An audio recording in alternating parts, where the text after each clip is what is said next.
E mais uma vez o programa em revista será invadido por objetos voadores não identificados ou simplesmente os famigerados OVNIs.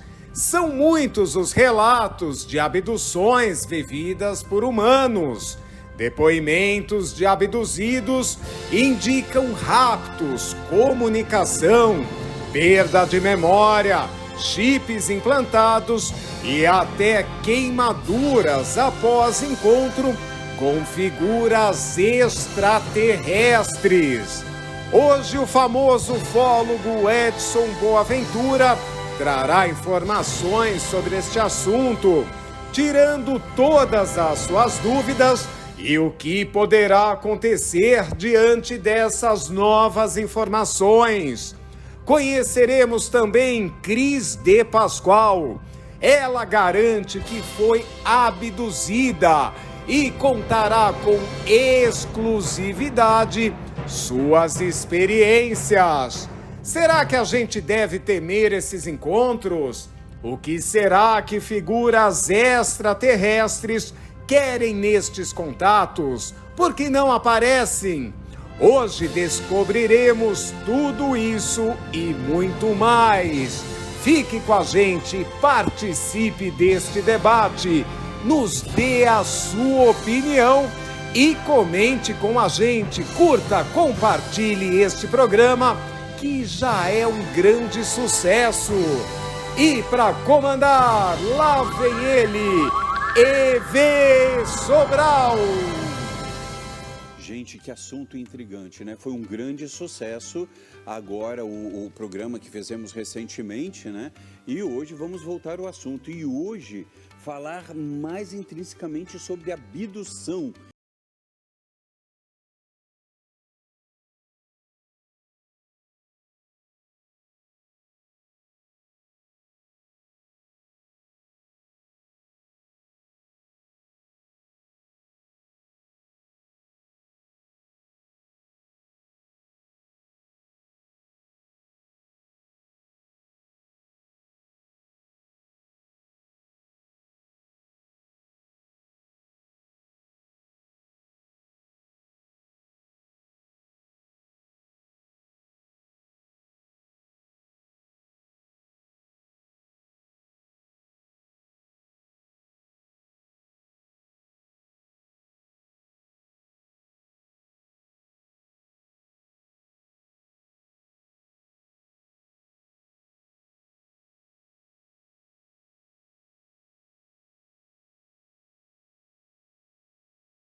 E aí, dessa forma, mais pessoas vão estar aprendendo um pouco mais com os nossos convidados muito especiais.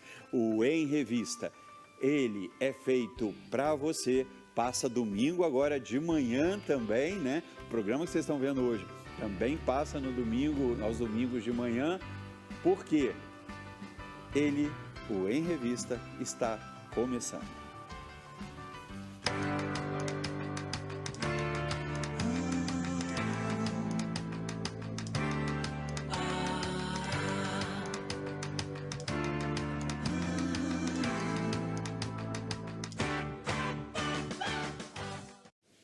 Meus amigos, eu já falei sobre os meus convidados, pois eles já estão prontos aqui para entrar, né? Então eu vou chamá-la, ela que há cerca de 30 anos atrás, a entrevistei no programa Guerra é Guerra, na Rede Gazeta, né? Que foi meu primeiro programa, né? Então eu convido ela, que foi uma das pessoas mais famosas em termos de abdução no Brasil. Gente, foi uma das primeiras a falar na televisão a respeito disso e com seriedade e encarada com credibilidade. Cris de Pascoal, por favor. Aqui no Em Revista, eu agradeço muito que você tenha atendido o meu convite mais uma vez. Gratidão. Viu? Quanto tempo, hein? Gratidão, viu? Uma honra E estar está contigo. sempre linda. Você também. Não envelheceu nada. O tempo não passou para você. Não, é porque eu fui abduzido também. Depois eu conto essa história. Ah, com certeza.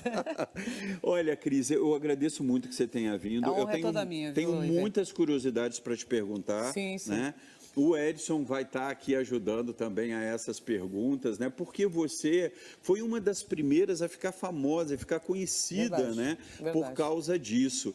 E eu lembro que na época minha produção teve muita dificuldade de te levar no programa e acabou conseguindo. O produtor do programa na época era o Rafael Cortez, você não sei se sabe disso. Rafael, que hoje é apresentador, que é humorista, era o produtor do Olha programa. Que maravilha, estamos todos juntos de novo. E foi uma entrevista de muito sucesso, a gente deu muita audiência aquele dia e hoje Sim. nós vamos repetir. Pode sentar, você Muito pode ficar aqui. obrigada pelo convite, gratidão, uma honra estar com você sempre, viu? E para mim eu digo o mesmo, viu? Com certeza. Gratidão, viu? Obrigado, Cris. Pode sentar ali, ó, naquela segunda Tá poltrona, porque na primeira poltrona aqui eu vou chamar ele, que é com certeza considerado hoje o maior nome da ufologia no Brasil e um dos maiores nomes no mundo, né? Edson Boaventura. Edson, a revista OVNI tá um sucesso essa última, hein, meu amigo? Sucesso, hein? Operação Prato, né? A Operação Prato, que muita gente ainda está perguntando mais. Você viu que no programa passado, ainda no segundo bloco, tinha gente querendo saber mais e a gente vai falar, né? Mas Com hoje certeza. a respeito também, hoje né? A gente continua depois lá na live. Com certeza, com certeza. Edson, hoje a gente também vai falar sobre um assunto que a gente nunca se aprofundou tanto, a gente só pincelou sobre ele, que são as abduções. E agora, com o Congresso americano se preocupando com os fatos, né, de os objetos voadores apareceram ou não, começou a se falar mais sobre os contatos com os extraterrestres. Porque a gente fica falando sobre as imagens, das aparições, porém, os contatos, né? Às vezes se fala com muito cuidado. Por quê? Porque para muitos é conversa de maluco, né? E a Cris sabe disso, né, Cris? Porque você foi muito perseguida também em torno disso, né? Edson, por favor, sente-se que a gente tem muita coisa para falar. Tudo bem? Edson, está Prazer imenso te ver também, viu? Uma honra. Vocês já não se viam há muito tempo? Já fazia um tempinho, né? né? Um tempo. Eu vejo muito o Edson em congressos de ufologia, né? Que ele é muito participativo. Sim, né? na revista OVNI, né? Que é uma revista que se estabeleceu no mercado como a mais importante, né, Edson? Verdade. E aí... É a única revista atualmente impressa no Brasil. Exatamente. E ela é considerada, a importância dela mundial, né? Quer dizer, em outros países também, né? Acabou tendo uma credibilidade gigante pelo compromisso com a verdade, com as matérias que vocês fazem, né? Exatamente. E a gente utiliza sempre uma metodologia científica na revista e temos alguns consultores da área científica. Por exemplo, tem o Las Casas, que é um astrônomo, temos, por exemplo, militares, né, que participam ali e dão uma pincelada nas matérias para que a gente traga sempre um conteúdo de qualidade e verdadeiro para as pessoas. Cris, quando eu te trouxe para você ser entrevistada, você tinha um sinal aqui, que era um sinal que tinha sido causado, né, na sua abdução. Né? Como é que foi aquilo? Aquilo doía ou não? E quando que sumiu? Então, isso foi na década de 88, mais ou menos, né, que você tinha o Guerra é Guerra. Foi o primeiro programa também que eu participei, né? Queria dizer isso para você, que foi muito legal. Então, aquele sinal, toda vez que tinha contato com esses seres, aparecia um sinal na minha testa. E eu até na época te falei, eu acho que eu estava doente, porque tive meu pai que morreu com tumor cerebral. Fui procurar um dermatologista para saber o que era. Ele falou, não entendo, me parece que é uma queimadura tipo micro-ondas, de dentro para fora. Mas eu não tinha dor de cabeça nem nada. Ele até me incomodava, porque ele era muito saliente. Sim. Depois de 2 anos que eu tive contato com uma entidade, eu vou falar entidade porque até então eu não sabia que era um extraterrestre, até porque eu não estava nem envolvida com o assunto. Que aí desapareceu isso. Esse ser chama Kron. ele tem uma ligação com o planeta Arcturus, mas também ligação com os seres de Sírio. Me parece que eles estão sempre juntos, Sírios e Arcturus. São consciências que eles não têm essa divisão como nós, sabe? Parece seria em outra galáxia? Pode ficar à vontade para perguntar, viu, Edson? Seria em outra galáxia? Não, que ele teve contato comigo? Não, eles vivem aonde? Não, eles têm condições de fazer uma transição entre buracos de minhoca, mas também entre as interdimensões. Eles ultrapassam portais. Entre dimensões, entendeu? Isso para mim ficou muito claro nesses anos todos. E eles têm contato não só comigo, mas assim, com várias pessoas do mundo inteiro. Fazem mais de 30 anos que você teve esses primeiros contatos, né? Sim. Assim, hoje você tem então uma percepção de que esses seres seriam de uma origem interdimensional. Então, Edson, ou tem alguma parte que é física mesmo? Então, na verdade, quando eu estive com eles, quando houve a abdução, que eu fiz com Gilda Moura, que eu fiz regressão, ela pesquisou meu caso. Gilda Moura é uma pesquisadora muito séria também do meio, o Edson conhece, sim. É uma das mais conceituadas aí do meio. Ela faz hipnose, regressão, ela me ajudou muito, porque você pira quando você tem um contato, você não está... É uma coisa muito diferente. E ainda mais, dependendo da tua orientação religiosa, você pira mais ainda, né? Na época eu achava que eram espíritos, mas eles são físicos. Eles se densificam, isso foi muito claro para mim. A ponto de eu chegar a tocar eles, assim. Mas eles também aparecem de uma outra forma, que é uma forma etérea. Você consegue ver, não só eu consegui ver, hoje temos experimentos que captam a imagem deles. E esses que você tocou, eram altos, baixos? Então, como que era a característica? Inicialmente, os de Sírios são baixos, têm os olhos muito grandes, boca muito pequena. Que cor, a cor dos olhos? A cor dos olhos tem muito claro. Não eram negros, como os greys, por exemplo. Certo. Eles eram claros e o olhar deles é um olhar de te transpassar, te devassar de verdade. Eles te enxergam além do físico. Isso foi em 88? Isso, em março de 88. Porque quando eu te levei no programa foi em 98, sim. Né? E você, ainda assim, você ficou, porque foi um período que você ficou durante anos falando sobre isso, né? Sim. E as pessoas ainda questionando e você sendo estudado e você admitiu todo tipo de estudo com você, né? Regressão, a psicanálise, tudo, né? Todo, sabe por quê? Porque assim, eu não sou uma pessoa ligada em nenhum tipo de religião. Me formei em psicanálise. Embora tenho certeza que Deus existe, não tenho dúvida.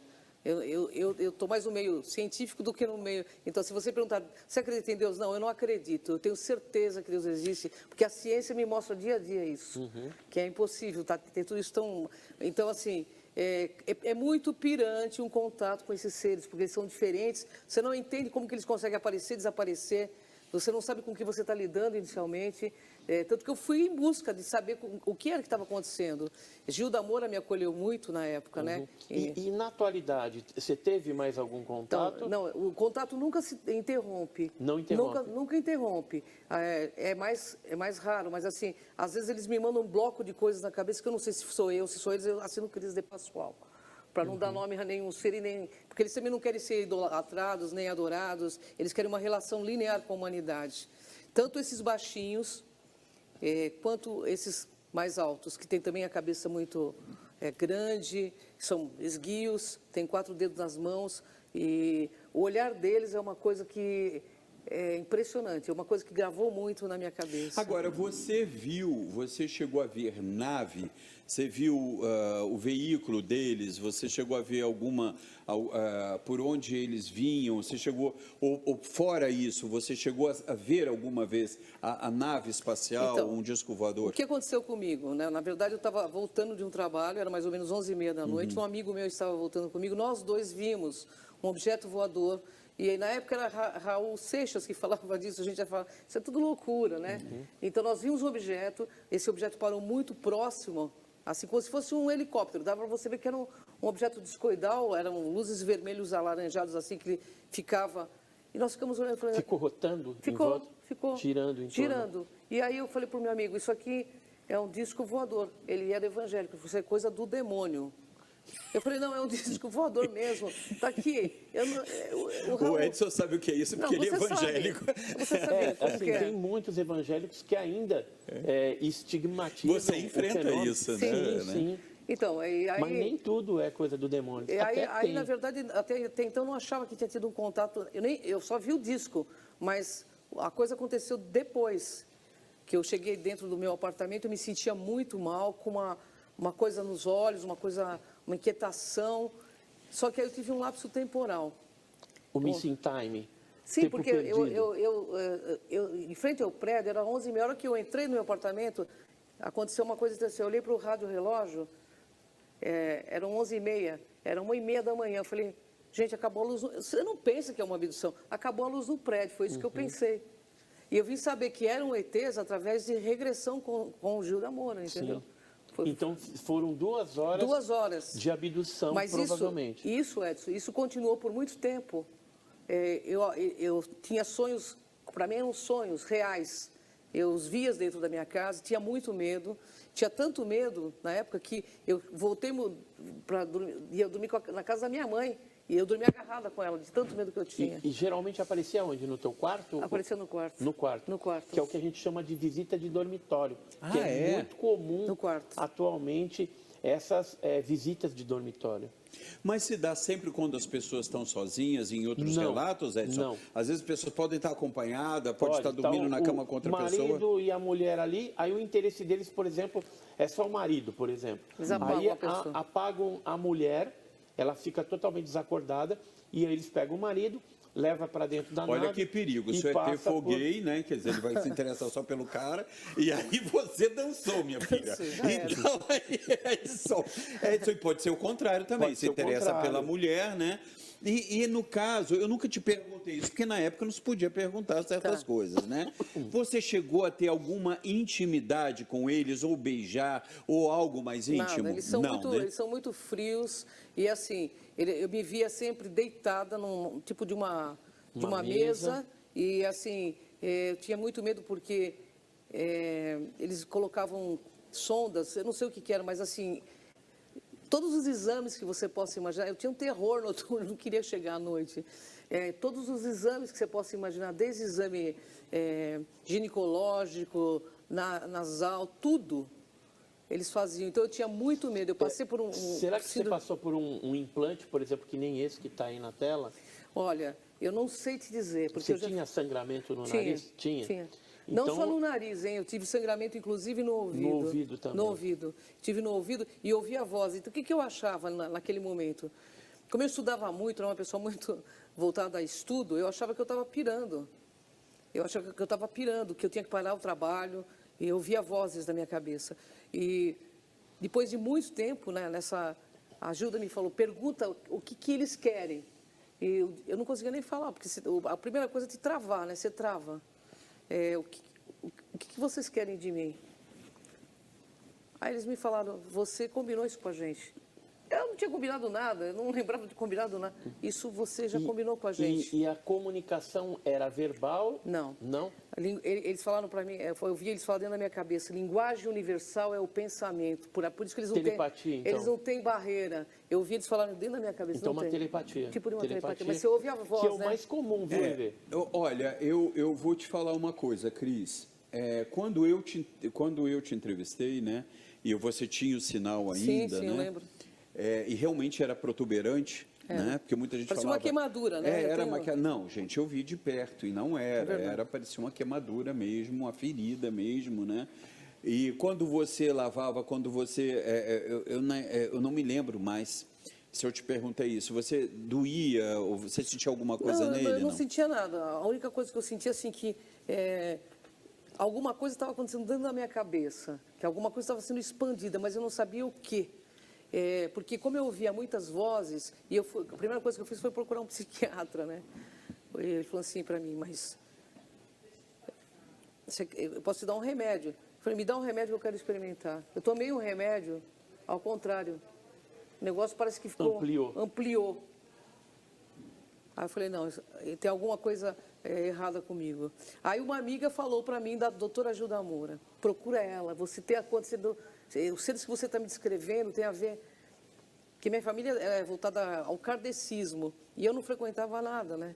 Então eu fui procurar a Gilda Moura, que eu queria uma resposta. uma né? resposta. Ela me convidou, fiquei 2 dias no apartamento dela. Depois ela veio para São Paulo, me indicou outra pessoa que também continuou o trabalho de regressão, mas toda a regressão foi tomada de muito medo.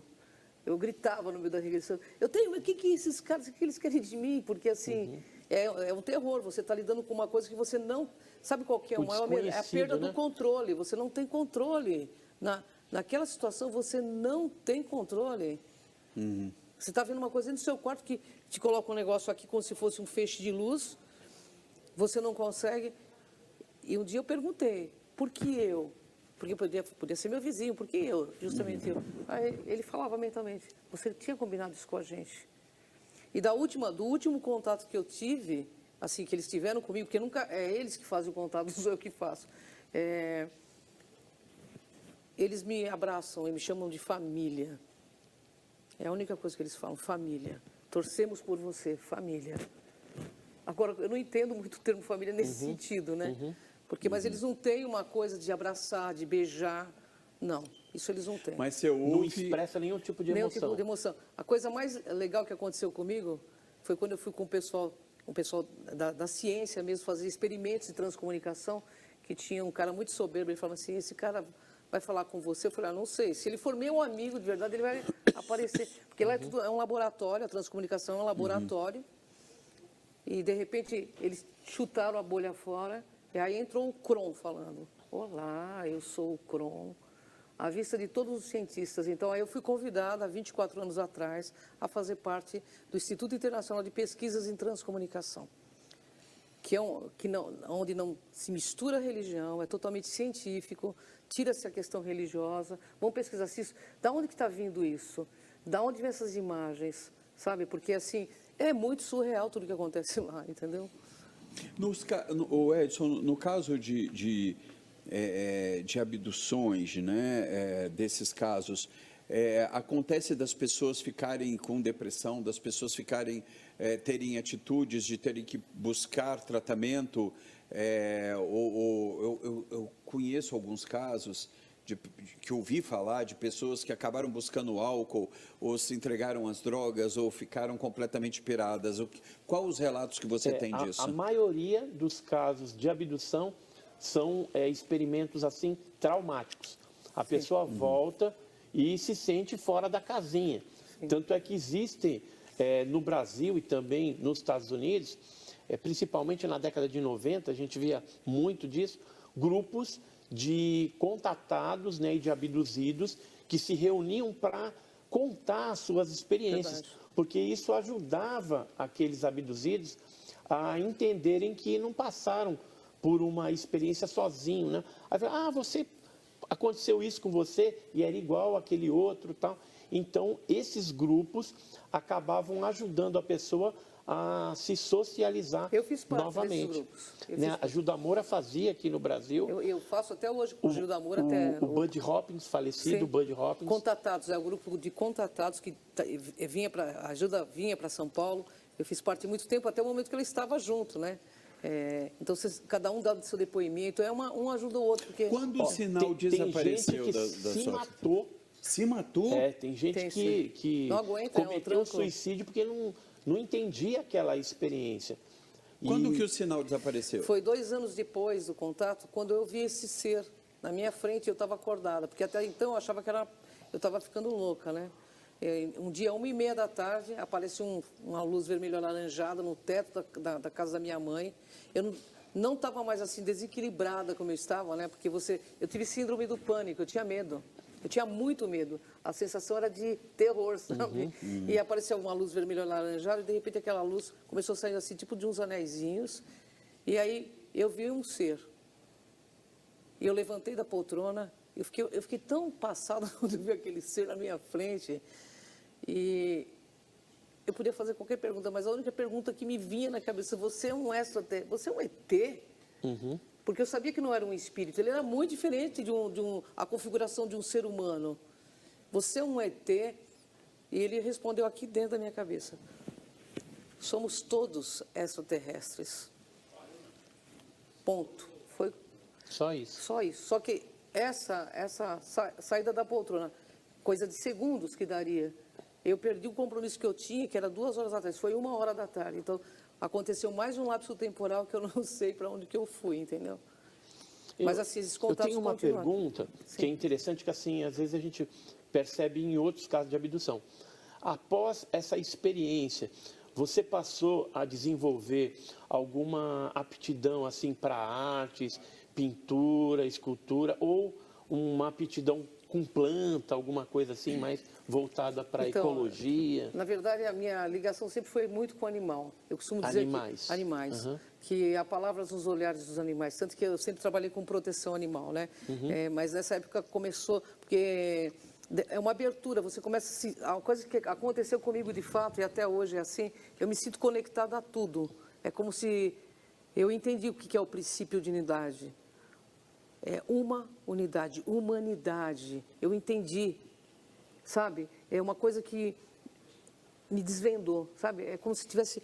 Então, assim, é muito difícil conviver com Cris de Pascoal, não porque eu seja uma pessoa melhor do que as outras, mas assim, eu tenho outro tipo de pensamento, sabe? Eu acho que o respeito ao princípio do verdadeiro amor, e isso eu aprendi nesse contato.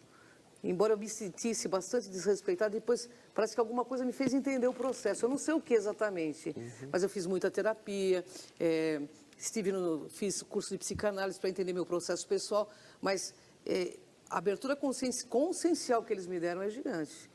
E assim, escrevo muito, todas as pautas que faço falando de psicanálise, de autoconhecimento, sou eu mesmo que escrevo, poesia, gosto muito, mas assim, é uma abertura, eu sinto que é uma abertura consciencial gigante que aconteceu comigo. Eu vi uma imagem agora há pouco, não sei se vocês conseguem colocar novamente, Fábio. Essa daí, né? Que que anterior a essa dos felinos, isso. O que seria isso, você sabe? A Sônia Rinaldi que fez, olha, imagem captada no laboratório, felinos em TCI, né? Quer dizer, eu acho que em outra dimensão, algo assim, transcomunicação. Né? Hoje tem se trabalhado muito com isso. Inclusive, você partiu também para essa área depois, porque tem algumas coisas parecidas com a sua experiência, não é isso? Na verdade, transcomunicação instrumental é a captação de vozes e imagens. A gente fala do além porque a gente não sabe exatamente de onde vem, mas esses seres são seres que eles têm uma aparência humanoide, felina, e o que eu falei lá no laboratório, o dia que eu fui fazer o experimento, que eu tinha um contato com seres que pareciam metade humano, metade humanoides, mas muito grandes, isso em projeção da consciência, saindo fora do corpo, que é uma técnica que eu aprendi e a desenvolvi. E aí eles deram risada, inclusive. Falei, queria ver se tem realmente um gato desse me acompanhando. Aí eu fiquei aqui no laboratório e eles começaram a jogar, é como se fosse vapor, né? E ele vai se materializando. Meu Deus, olha. Então, todas as comprovações, Cris e Pascoal, precisava para saber que isso não é piração, que é verdade, porque o primeiro impacto que você tem, você quer saber se você não está pirando, porque eu acho que é muito pirante tudo isso no começo, sabe? Então, assim, todas as comprovações que eu precisava, eu tive até agora. E tudo que foi me falado tem ocorrido até agora. Então, eu não gosto de mistificação de fatos, de gente que diz que faz isso, aquilo, em nome dos ETs. Você sabe que no meio ufológico tem uma questão de levar a ufologia para se tornar uma religião. Isso está completamente errado, porque não tem nada a ver, eles não querem que misturem as coisas. E a transcomunicação instrumental é uma ciência que hoje está aí já com um documentário na Amazon, está indo para a Netflix. Quem quiser, depois eu passo o site para que vocês conheçam um pouco melhor. Mas é muito interessante. Agora, você me parece que teve uma experiência positiva, né? Porque, na verdade, você sempre fala de uma forma positiva, como se fosse um aprendizado. Mas, Edson, existem relatos que são o contrário, não é isso? Exatamente, que as pessoas voltam, às vezes, com queimaduras, né, com sequelas, que às vezes duram para a vida toda. Né? E nesses casos, por exemplo, você falou lá que tem casos também de relações sexuais. Isso é fato. Sim. Um caso que foi bem conhecido, aí tem algumas marcas, né? Tem pessoas que voltam com marcas, sequelas, né? Queimaduras feias também, e implantes, né? Que são aqueles microsistemas em várias partes do corpo.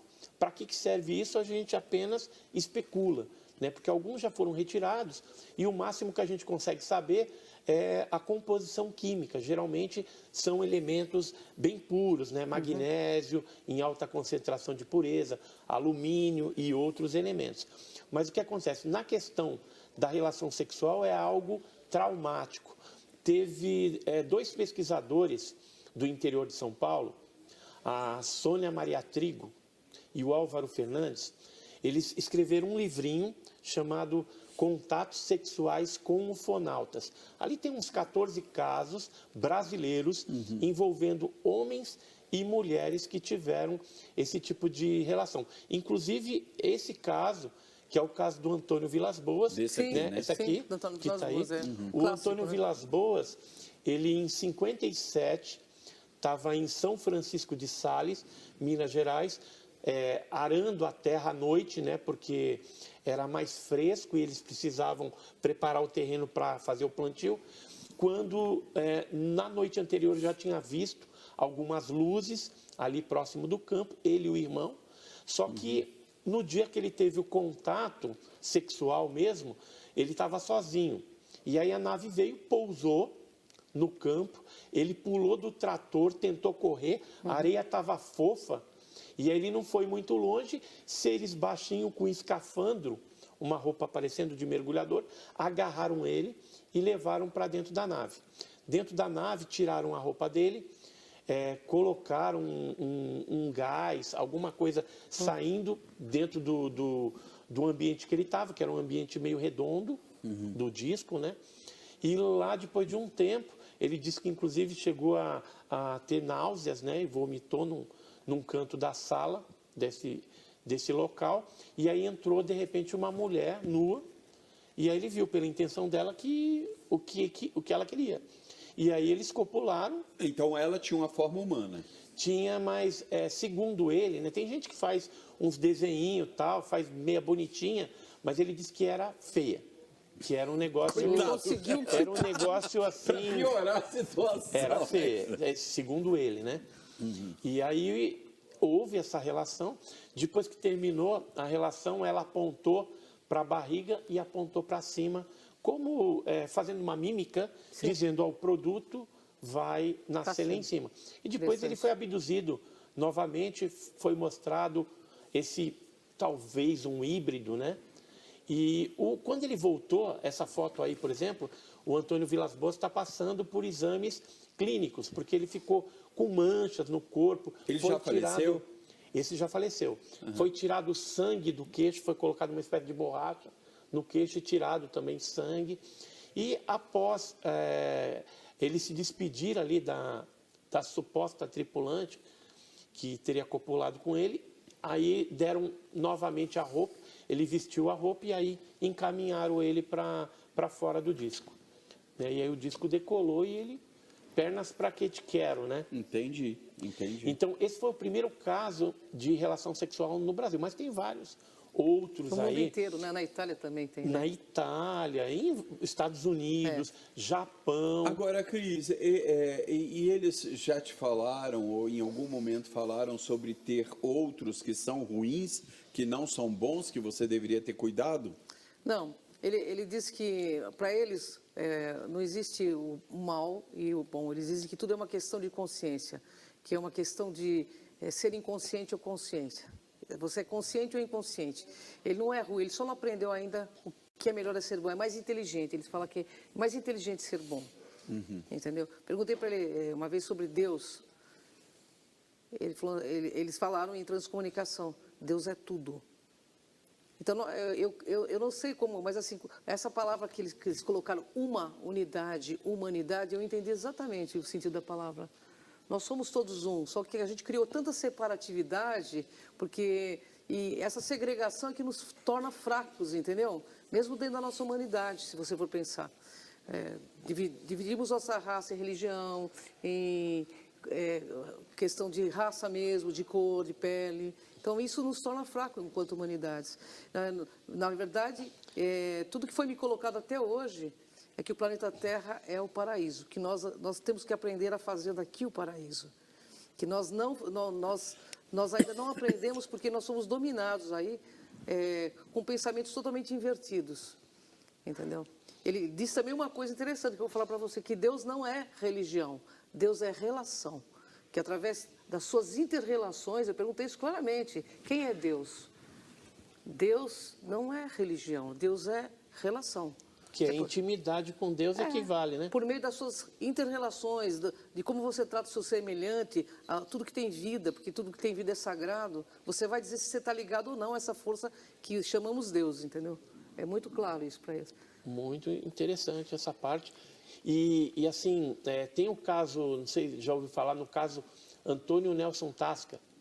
Já ouvi falar. Ele chegou, é um caso que aconteceu em Chapecó, Santa Catarina, em 1983, dezembro de 83, ele foi raptado, levado dentro da nave.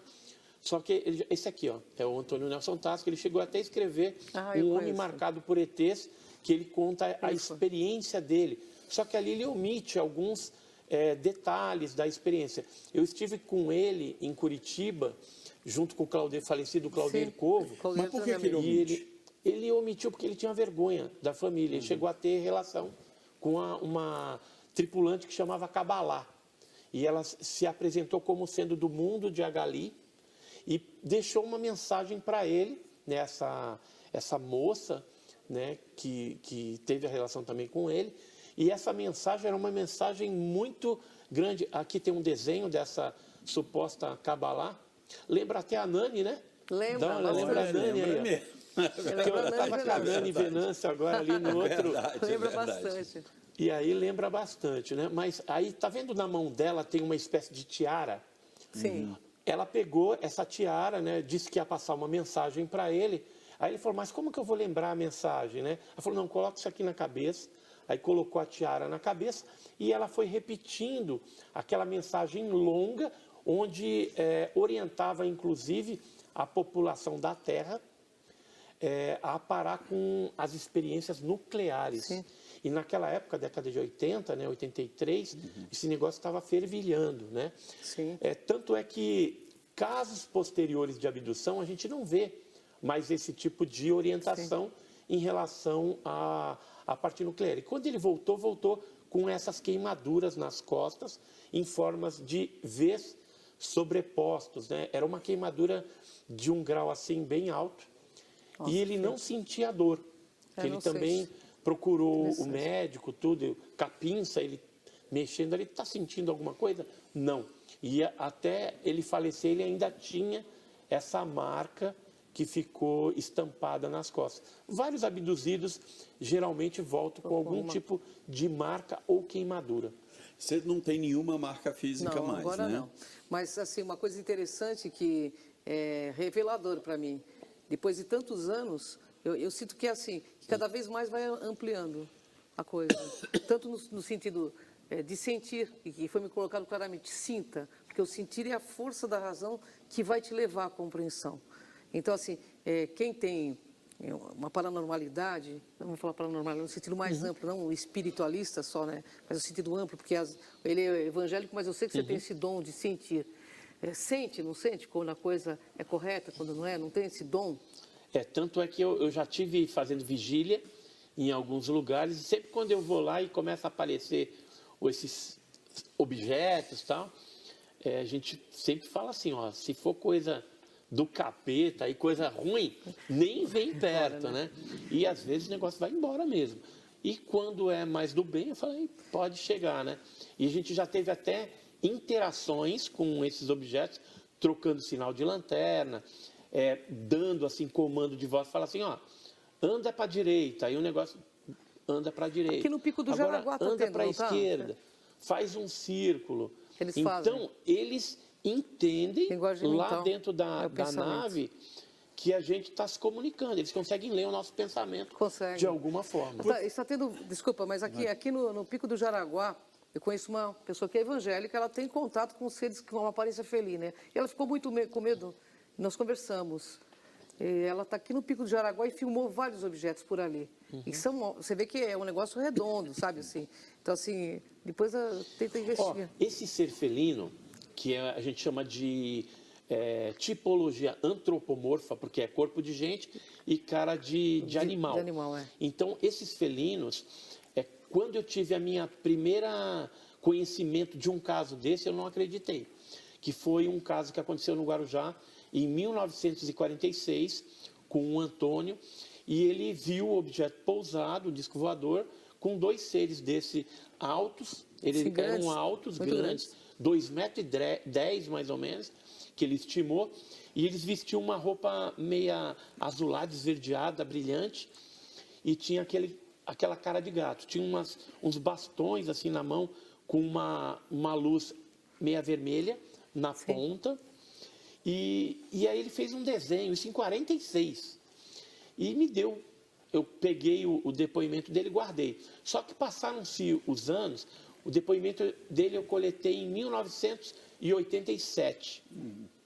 Em 96, eu estando em Iporanga, no Vale do Ribeira, fiquei sabendo de um matuto lá que tinha visto uma nave que tinha uma espécie de para-brisa assim, e dentro tinha 2 seres com cara de gato. Eu falei, não, peraí, São o lindos, negócio, né? São lindos. Em 96, esses caras, esse cara aqui no meio do mato, falando disso. Essas imagens, tem essas imagens. Tem. Vamos ver. E aí o que aconteceu? Depois eu disparei um comunicado para vários ufólogos brasileiros e lá fora, para saber se tinha algum outro caso com essa tipologia.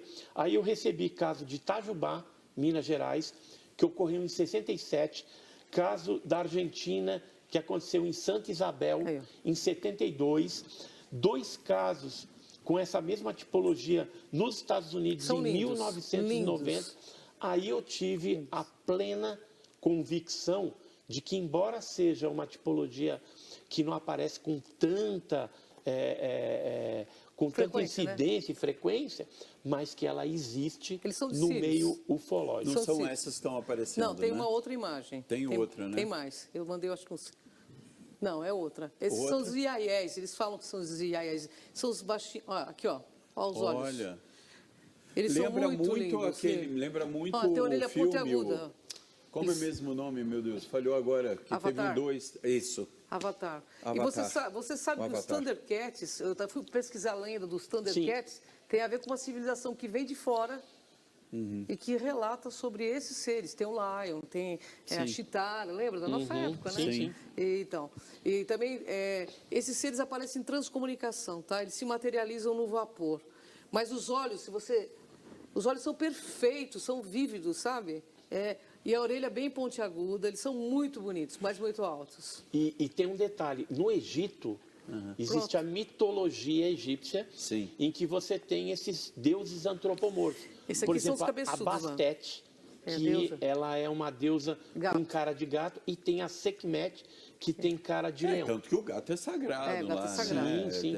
Então, será que os egípcios, alguns outros povos nórdicos também têm algumas esculturas que eram deuses também, antropomorfos com cara de gato? Será que eles tiveram contato lá no passado com alguma coisa assim? Provável, né? É bem provável. Você sabe que hoje eu falei de uma estreia, né, no início do programa, que tem agenda cultural no início do programa, né? Então, uma das estreias que a gente vai ter agora, né, é dessa produção do leste, né, europeu, que é Os Gatos no Museu, que é baseado em fatos reais, dos gatos que tomam conta do Museu de São Petersburgo. Olha que legal. E que é muito bem feito. Aliás, eu estou falando de novo, vocês assistam, porque é uma produção maravilhosa. É feito com muito cuidado, né? Uma animação linda, né? E aí eu vejo que existe, né, do Antigo Egito que você citou, onde os felinos são considerados sagrados, sempre uma relação deles com seres superiores, com o espaço, né? Com Deus. Então, com Deus, né? Que interessante isso, né? É simples, é só você... Vamos pegar um ser maravilhoso que esteve no nosso planeta, chamado Jesus Cristo. Ele era chamado do quê? O leão, ele era da família do quê? Leão da de Judá. tribo de Judá. Aí comecei a pensar, por que ele é leão da tribo de Judá? O leão. Porque eles... pelas pesquisas, ele diz que a família dele toda tinha uma conexão com os sírios. Não sei se é verdade, mas assim, nos leva a crer que, se você for falar tirando toda a parte religiosa, você quer o maior ET que esteve aqui do que ele? Né, que veio trazer um nível de consciência que dividiu. Se for falar de pessoas que vieram de fora, porque ele foi um cara exemplar e espetacular, né? Revolucionou uma era toda, dividiu as eras por conta dele, né? Era o próprio Deus, né? Então, porque a Trindade, Leão, né? lembra do você símbolo tem de leão? Deus, você tem Jesus e o Espírito Santo, que na verdade é um único ser, mas manifestado de formas diferenciadas, né? E assim, Jesus ele era 100% homem, mas logicamente a parte divina estava nele. Por isso que ele fazia os milagres, Claro, né? E acontecia tudo Vocês aquilo. acreditam que em alguns casos, vamos citar alguns casos de cristãos que se tornaram muito conhecidos, né, e dentro da Igreja Católica santificados, como Santo Antônio, que saía de um lugar e aparecia em outro, projetava a imagem dele para estar presente num outro lugar. Bilocação. Vocês acham que eu quero saber a opinião dos dois, que existe a possibilidade de achar que essas pessoas tiveram alguma conexão para ter esse poder? O que você acha, Cris? Já vou te ouvir, Edson. Ah, certamente. Eu tenho certeza que tiveram alguma conexão com algo muito superior, entendeu? Eu sou... Joana d'Arc, que falava com seres como vozes que ela ouvia, porque a igreja depois canonizou, mas primeiro botou fogo como bruxa, né? Então, porque acreditava que eram espíritos que ela falava. E se não eram espíritos? Já pensou nisso? E aí? Pode ser também, tudo pode ser, né? Estamos num campo de infinitas possibilidades. Mas de conjecturas, né? Mas assim, eu creio que essa força que chamamos Deus, e eu não sou uma pessoa religiosa, o Edson sabe, eu estou muito ligado à ciência, é tão maior do que o que a gente pode encaixar dentro de qualquer instituição, que a gente não tem compreensão exata e absoluta, entendeu? Muita gente então, pergunta, mas por que dia 11 de agosto se comemora o dia da televisão? Porque é o dia de Santa Clara, que ela é a padroeira da televisão. Para quem não sabe dessa história, Clara, ela fazia essas projeções. Então, quando Francisco foi até ela, que ela já estava muito doente, ela morreu muito nova, né? O corpo dela está intacto lá em Assis, né? O corpo dela ficou intacto, né? Então, você vê como ela era bonita realmente, linda, né? Que ele falou para ela, você vai ser bela eternamente. E realmente está lá, bela eternamente. Mas aí, ele chegou para ela e falou, esse ano você não pôde ir lá ver a encenação, que seria o presépio, né? A encenação, né? Do nascimento de Jesus. Ela falou, não, eu fui. E aconteceu isso, veja como foi. E ela projeta aquela imagem. Então, a gente fala que na Idade Média foi a primeira projeção via satélite, foi de Clara de Assis, por isso ela é padroeira da televisão. Mas o que você pensa disso? Olha, tem vários desses santos que tiveram alguma interação com alguma coisa. Se está relacionado a alguma coisa espiritual ou mesmo ufológica, não sei. Mas vou te contar uma história interessante. O José de Anchieta, eu localizei agora faz pouco tempo uma carta antiga, quando ele estava andando ali por São Vicente e tal, e ele viu uma criatura aparecendo de fogo, né, que tem essas criaturas energéticas, que entrou depois para o mar. Ele estava ali numa procissão com uma galera ali da igreja e viu esse negócio. Existem cartas também que estão no Museu Nacional do Rio de Janeiro, datadas de 31 de maio de 1560, que falam a respeito do Embaitatá, né? Que ele diz que os indígenas viam o Embaitatá, que é o Embai, coisa, tatá, fogo. Então, a coisa de fogo que às vezes perseguia os indígenas e em alguns momentos os matava. Ele fez um relato para o superior Aí vocês veem outras figuras mitológicas das nossas florestas, como o Curupira, pés para trás, cabelo de fogo, né? A gente para pensar. Muito folclore. O tempo, a gente passou do tempo, meu diretor está quase me matando, que ele passou do tempo do primeiro bloco. E é tempo de televisão, né? A gente vai para o segundo bloco, você continua participando, mandando seus comentários com menos linhas, por favor, porque senão o comentário não sobe, ou se sobe vai ficar rápido aqui. Faz o comentário mais sintetizado, fala da onde você está falando, né?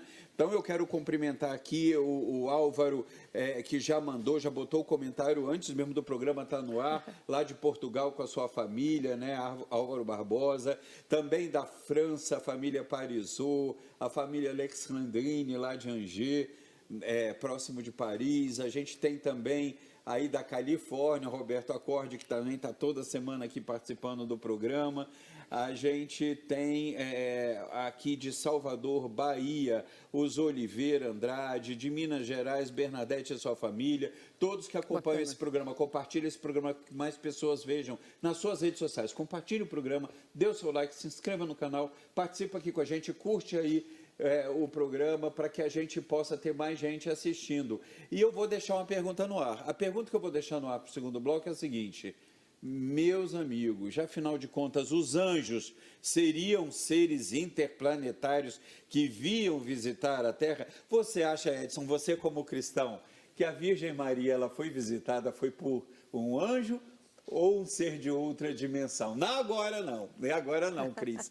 A gente vai ter essa pergunta respondida no próximo bloco. A gente já volta com o Em Revista, que já começou com você.